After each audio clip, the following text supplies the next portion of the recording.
तो market election का ये तीसरा एग्जिट पोल से पहले का तीसरा और आखिरी एपिसोड है, और इसमें हम लोग बातचीत करेंगे, बहुत छोटा रखेंगे, ज़्यादा लंबा नहीं रखेंगे, कि क्या हो सकता है और मार्केट को उसमें कैसे बिहेव करना चाहिए। तो सबसे पहले कुछ चीज़ें तो आप एकदम अपने दिमाग में ये रखिए कि बहुत ज़्यादा वोलेटिलिटी मार्केट में हो रही है लगातार, और ये हमने आपको पहले वीडियो से लगातार वार्न किया था कि आपको ध्यान रखना है कि बहुत ज़्यादा वोलेटिलिटी होगी। एग्जिट पोल के बाद जब मंडे को मार्केट खुलेगा तब भी मुझे लगता है कि काफ़ी बड़ी वोलेटिलिटी होगी, क्योंकि जो अलग अलग लोग रेंज दे रहे हैं ना, बहुत लंबी रेंज है। 240 220 से लेकर के 340 320 की रेंज है।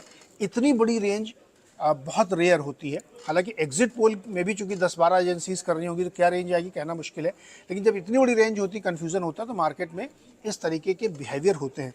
तो आपको बहुत अलर्ट रहना है और कोई पोजीशन लेके मत जाइए ज़्यादा, ये आप थोड़ा सा ध्यान रखिएगा, क्योंकि ये बहुत रिस्की पोजीशन ये हो जाएगी। लोग क्या कह रहे हैं कि कितनी सीटें आ सकती, इस पर सबसे ज़्यादा आपकी दिलचस्पी होगी जानने में कि क्या हो सकता है।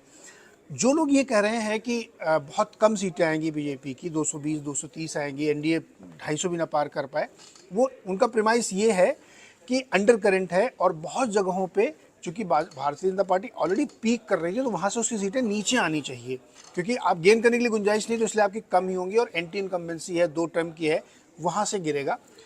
दूसरे साइड के लोग जो तेजी वाले, वो ये कह रहे हैं कि अगर कहीं पे थोड़ा नुकसान हो रहा है तो एक नया ग्राउंड क्रिएट हो रहा है, जैसे वेस्ट बंगाल में आप करेंगे, उड़ीसा में गेन करेंगे, आंध्रा में कुछ मिलेंगी, यूपी में गुंजाइश है, तो वो अपने लॉजिक दे रहे हैं। इन दोनों लॉजिक के बीच में जब आप जाएंगे तो कुछ दो तीन चीज़ें छोटी छोटी समझिए।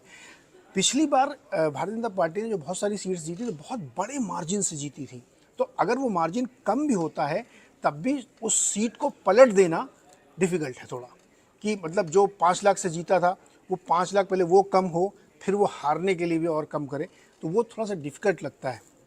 इसलिए ये एकदम सर्टेनिटी के तौर पे लोग नहीं कह रहे हैं। बड़े बड़े पोलस्टर्स को आप सुन रहे हैं, उनके दिमाग में भी पूरी तस्वीर साफ नहीं। कुछ लोग कह रहे हैं कि 19 जैसा, यानी 303 जो आया था उससे थोड़ा बेटर कर सकते हैं, कुछ लोग कहते हैं लगभग उसी करीब रहेंगे, 5-10 सीटें आ सकती हैं। लेकिन मार्केट जो हमारा जिस तरह से बिहेव कर रहा है वो बहुत इंटरेस्टिंग है।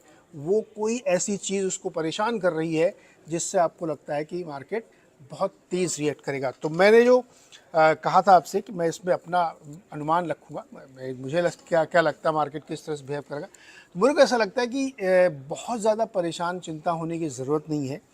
डेफिनेटली ये थर्ड टर्म है जिसके लिए वो कोशिश कर रहे हैं। 2 टर्म का इलेक्शन हो चुका है, मोदी जी का इलेक्शन है, नेशनल इलेक्शन है, और बहुत सारे फैक्टर्स इसमें एक साथ प्ले हो रहे हैं जो कई बार नॉइस की वजह से, बहुत सारी कुछ चीज़ों को से देखने की वजह से हमें समझ में नहीं आते हैं।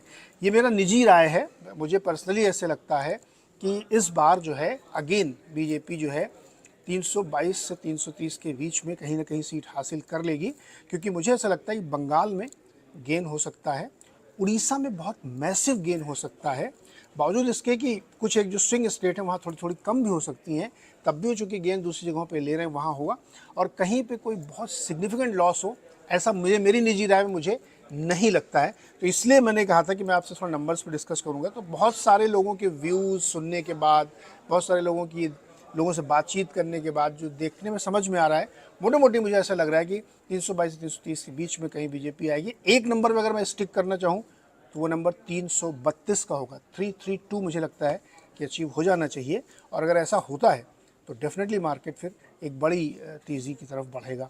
तो होपफुली ऐसा हो।